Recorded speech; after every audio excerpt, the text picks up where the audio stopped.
What up, world? Established Rich coming right back at you. Look, tonight we got to talk about a man who was supposed to be the future of hip-hop. A man who was supposed to be the king of Atlanta. A man who had the streets, who had the music, who had the influence, and who had the opportunity to come out of jail and write one of the greatest comeback stories of all time. And instead, he's writing a book on self-sabotage. Of course, I'm talking about Young Thug. Yeah, gotcha. Shit. But there are valuable lessons to learn, and I'd like to focus on a different S word other than snitch. Stock. As it relates to Young Thug, and it has plummeted. It is plummeted. Y'all can keep having y'all who rat and who didn't rat conversations. The Young Thug stock, hey, Atlanta, I'm not even talking about Atlanta business. He could probably still sell out State Farm every night of the week. Outside of Atlanta, he is putting on a master class in how to take a good brand and totally it up. And nobody wants to say it. Did he do a first day out freestyle? He didn't do anything. No. He does features. He made a bunch of phone calls to tell people how he felt about Gunna. He did. Chatty. Started. Chatty. Why all these people know how you feel about Gunna? Chatty. All you street, chatty, the new street. Yeah. All you emotions. No music that did nothing. Nothing. Yeah, you're right, Pete. No attempt. But nothing. No attempt at that. The branding and marketing genius that he's shown himself to be, it ain't even been flashes of that. Every time you see him, there's an embarrassing look that comes with it. I.e. the awards. I ain't gonna go on because I love too many in Atlanta. But he looks a mess. And because we love hip hop, we just supposed to stay quiet about it. I don't give a who's ratting and who ain't. Ain't my business. But when you talk about taking a pristine business that was worth what it was and just kaputting it,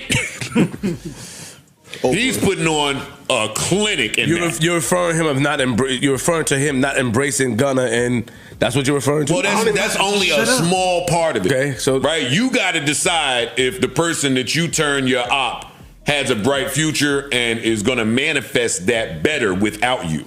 Like, that's some universe. I'm not just putting that. He could have put his head down. Got to work. Come out, not been chatty patty. Got to work even if he was hoarding it until his label situation came out, because that's the other S word I want to bring out. Support. See, I've seen this movie before. I've seen this movie before of an artist that has Kevin Lowndes and an artist that don't. You was the starting role?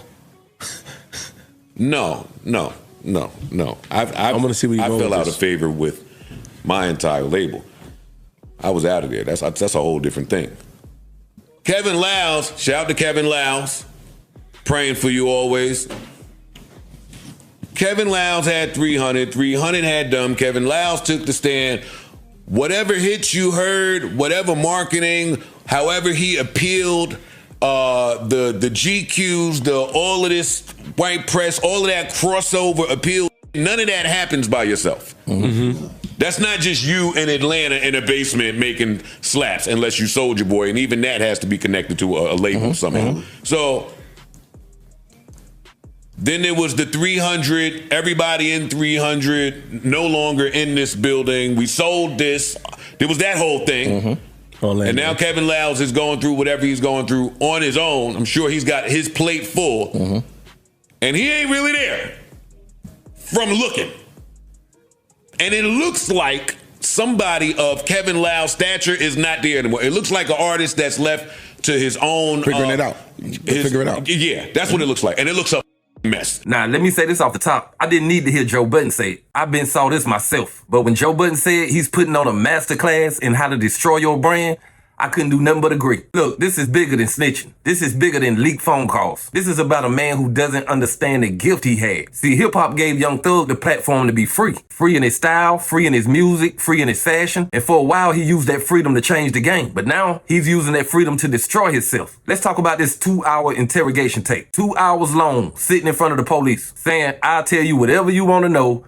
Just don't tell the world. Now, you can dress it up however you want. You can call it playing the system. You can call it strategy. You can call it whatever. But when the world hears that, they don't hear strategy. They hear you talking. They hear you giving information. And in this culture, talking to the police is a death sentence to your credibility. And this is where the hypocrisy of this no snitching culture comes in. Because didn't Young Thug distance himself from Gunna? Didn't he let the world know Gunna was a rat? Didn't he let his loyalty to the code define his entire image? So how do you reconcile that when we got you on tape doing the same thing? This is why I call it self-sabotage. It's not just that you talked, it's that you built your legacy on not talking. And now the world heard you do exactly that. There is no coming back clean from that. And look, let's not pretend like he the first. History is filled with artists who sabotage themselves after jail. See, history shows us something simple. If you come home and focus on the art, then people will forgive you. If you come home and focus on the drama, then people will turn on you. And Young Thug is turning the people against himself. And Lil Woody was right. He said Thugger is mad because he got the worst deal out of everybody. And he did. 2 years in, 15 years probation. Can't come back to Atlanta. He look around and see everybody else got a sweeter deal. Of course he's frustrated, but that's exactly why he should have kept his mouth shut and just locked in on the music. Because the more you try to explain yourself, the worse it gets. And here's the truth. The unity that once made Atlanta the strongest city in hip-hop, Thug has already torn that apart. When Young Thug turned his back on Gunna, the whole city split. You had people picking sides. You got people arguing about rules that don't even exist. And while y'all debate who or who isn't snitching, Atlanta is losing its grip on hip-hop. The unity that put the city on top is gone. This is why I say Young Thug ain't just hurting himself. He's hurting the culture. He's hurting the South. He's hurting the brand. And he's hurting his future.